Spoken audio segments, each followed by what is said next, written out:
Yung bangka na yan ay pupunta doon. Diyan mismo. Yan yung Igatangan Island.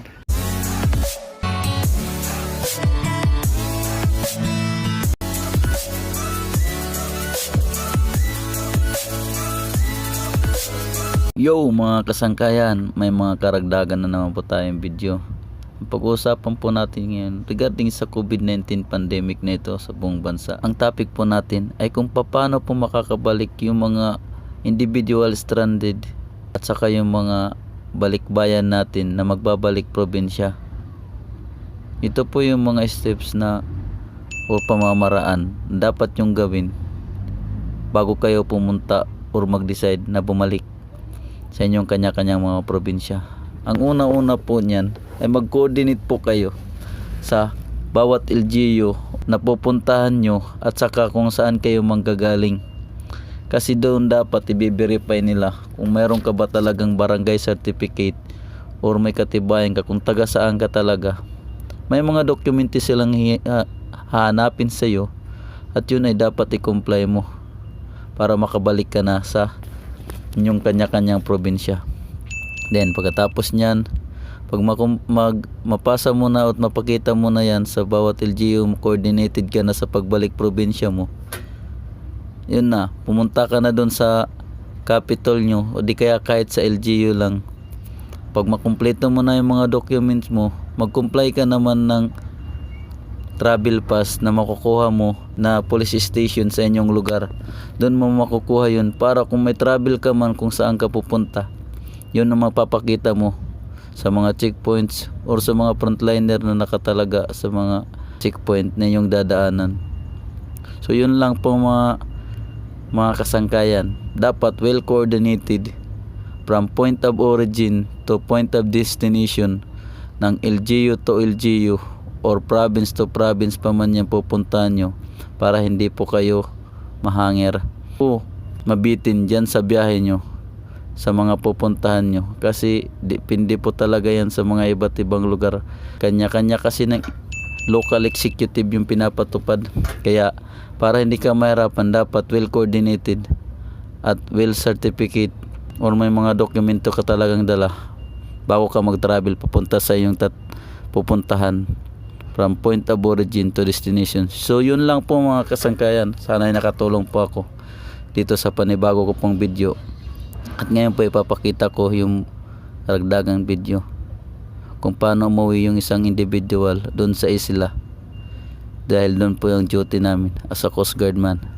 Maraming salamat, mabuhay tayong lahat, laban Pilipinas, COVID-19. Yan po in support sa police Naval Rescue dito sa Naval Biliran, in support with yours truly, Philippine Coast Guard. May dagat. Yan po ang process, binibigay na yung PPE sa kanila.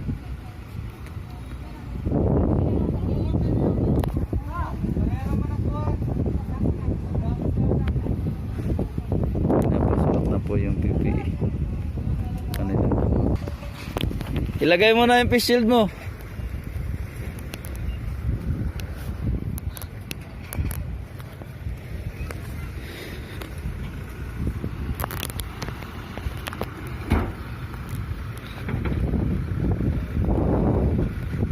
Ayan po yung individual natin, suspected COVID carrier. Sir, pakisarado na lang ha. Salamat.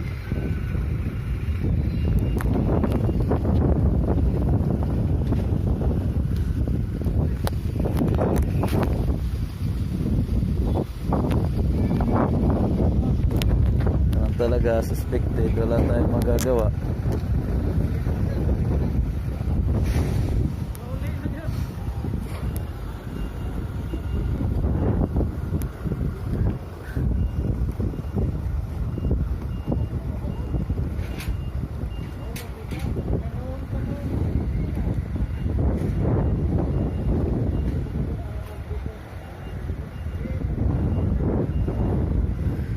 Inabot niya na yung mga gamit, Ganyan talaga yung kuan niya, naka gloves, medical gloves.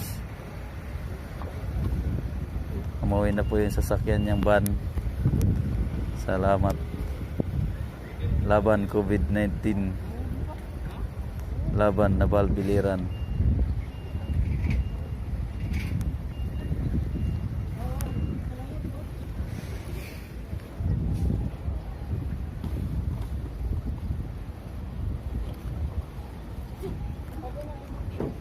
Sir, on yan na sir.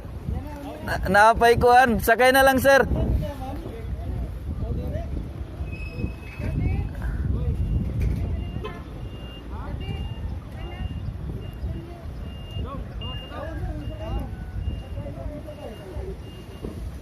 Nahulog.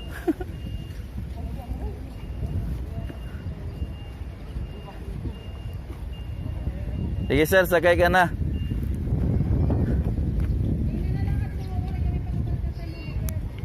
Wala.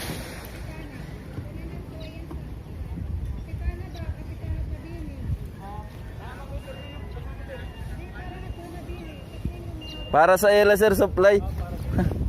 Wala na palit daw.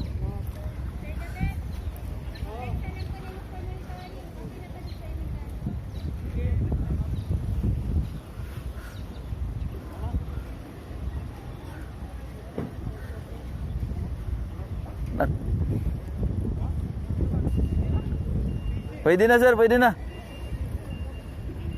Ang higot.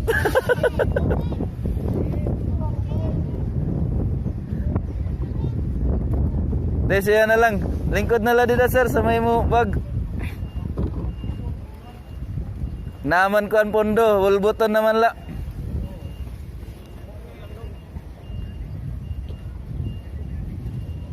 Nah, wari na kabad-bad.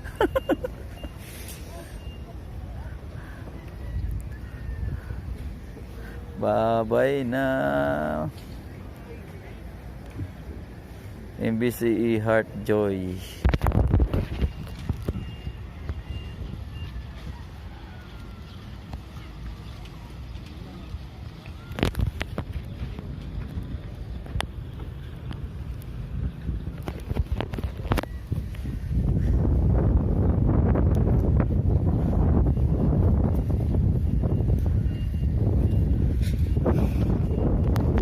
Ingat sa paglalayag. To God be the glory. Makakabalik na rin siya sa kanyang pamilya. Ang malungkot ay maka-quarantine siya, hindi lang sa 14 days kundi sa 24 days kasi yun ay na-allowed ngayon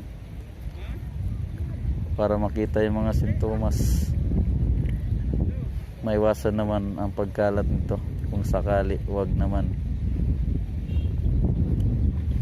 God bless na balbiliran. God bless Pilipinas. Laban COVID-19.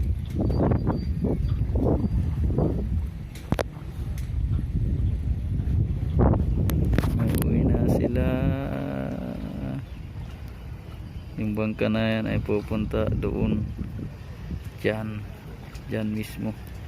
Yan yung Igatangan Island.